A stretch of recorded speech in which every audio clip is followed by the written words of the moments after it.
किफ़ायतुल्लाह सईद। आज मैं मौजूद हूँ पंचायत घर कलहंड में और आज बैक टू विलेज का तीसरा मरहला जो है चल रहा है और तीसरे मरहले का तीसरा दिन ख़त्म होने को आया है। तो आज मैं पंचायत घर में हूँ। मैं आज जानने की कोशिश करूँगा ये जो बैक टू विलेज है इसमें क्या मैसेजेस रहेंगे सरपंच और पंचेस के। सरपंच साहब, आपका खैर मकदम है हमारे चैनल में, आपका क्या मैसेज है जो ये बैक टू विलेज तीसरा चल रहा है? शुक्रिया किफ़ायतुल्लाह सईद। हमने पहले भी 2 मरतबा हमने बैक टू विलेज किया था और आज जो बैक टू विलेज का तीसरा दिन जो है, तीसरा मरहला है, हम सरकार की बताई हुई बातों पे हम अमल करते हैं। जिस तरह से हमें अपने मुल्क की सरकार या गवर्नमेंट गाइडेंस करती है, हमारी यही कोशिश रहती है कि हम उस बात पे अमल करेंगे। आज मैं यहाँ से गवर्नमेंट को एक मैसेज देना चाहता हूँ। मैं डिस्ट्रिक्ट डोडा, तहसील डोडा और यूटी जम्मू कश्मीर का रहने वाला हूँ। मैं लेफ्टिनेंट गवर्नर साहब और जो वक़्त की सरकार है उन तक और जो हमारी एडमिशन है उन तक एक मैसेज पहुँचाना चाहता हूँ आपकी वसादत से। सबसे पहले मैं गवर्नमेंट से ये गुजारिश करता हूँ कि जितने भी जम्मू कश्मीर के लोग हैं उसमें जो कैजुअल लेबर्स हैं, आरजी मुलाजमीन, जिसमें पीएचई के कुछ लोग, जैसे कि आप यहाँ पर भी आप इस वक्त देख रहे हैं मेरे साथ जो हैं, ये पीएचई के वो लोग हैं जो कौम की खिदमत करने के लिए हर वक्त तैयार होते हैं।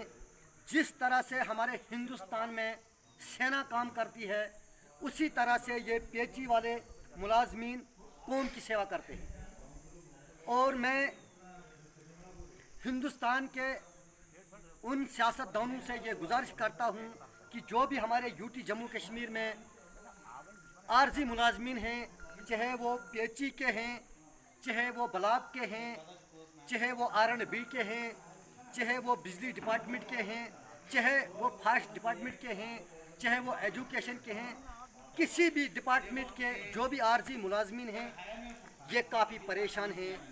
मुझे काफ़ी उम्मीदें हैं कि सरकार कुछ इनके लिए कुछ कदम उठाएगी और मैं लेफ्टिनेंट गवर्नर साहब से यही एक गुजारिश करता हूँ कि जितने भी हमारे जम्मू कश्मीर के आरजी मुलाजमीन हैं उनका मसला हल किया जाए।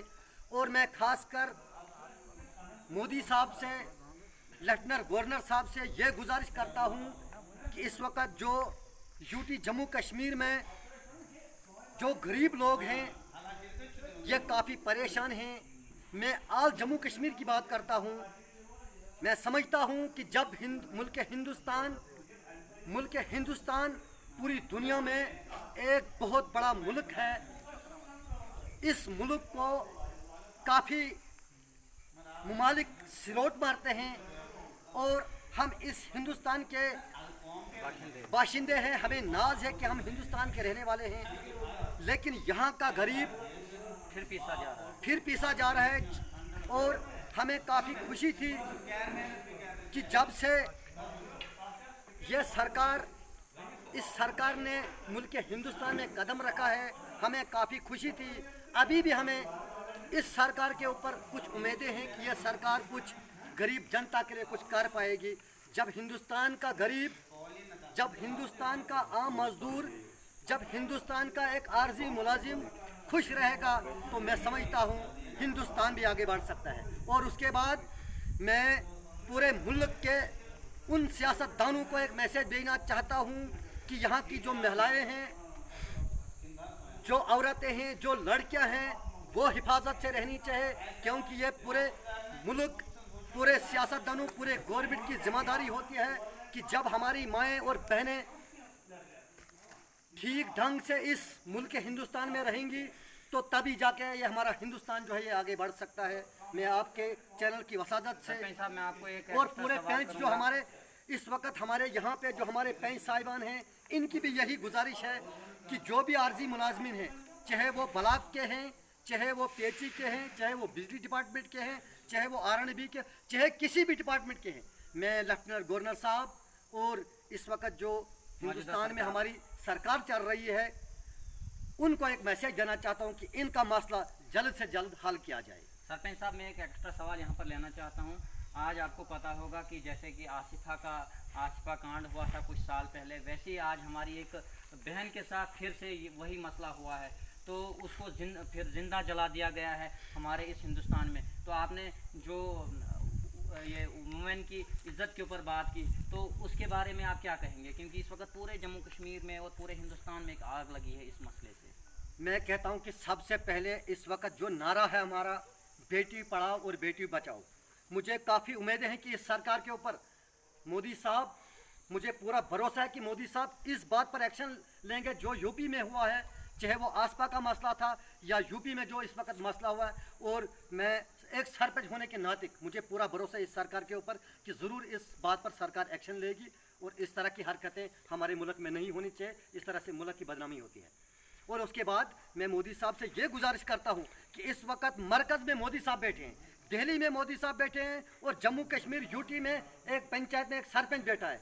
इस सरपंच की आवाज़ को कभी दबाना नहीं चाहे गवर्नमेंट, और इस सरपंच की आवाज़ को, बल्कि पूरे जम्मू कश्मीर के, आपको पूरा बखूबी इल्म है कि काफ़ी सरपंचों और पंच साहिबान ने यहाँ पे जाने भी गवाई हैं।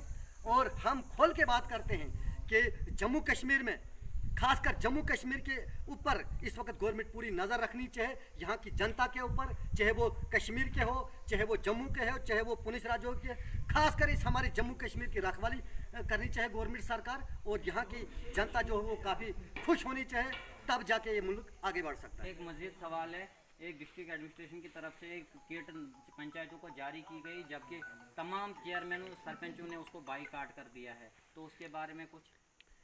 देखो जी, जो भी इन्होंने किट भेजी है वहाँ से, उसमें 4 बैट हैं, बाकी मैंने सुना है कुछ वॉलीबॉल हैं, और उन्होंने पंचायत के अकाउंट में मैंने सुना कि 20,000 रुपया डाला है।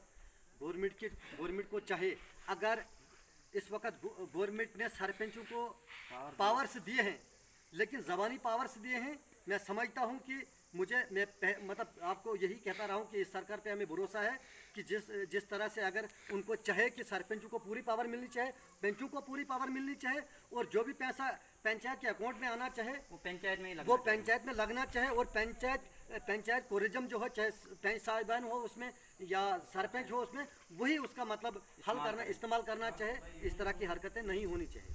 बहुत बहुत शुक्रिया। ये थे हमारे साथ सरपंच शबीर अहमद शाह कलहैंड से। हमने इनसे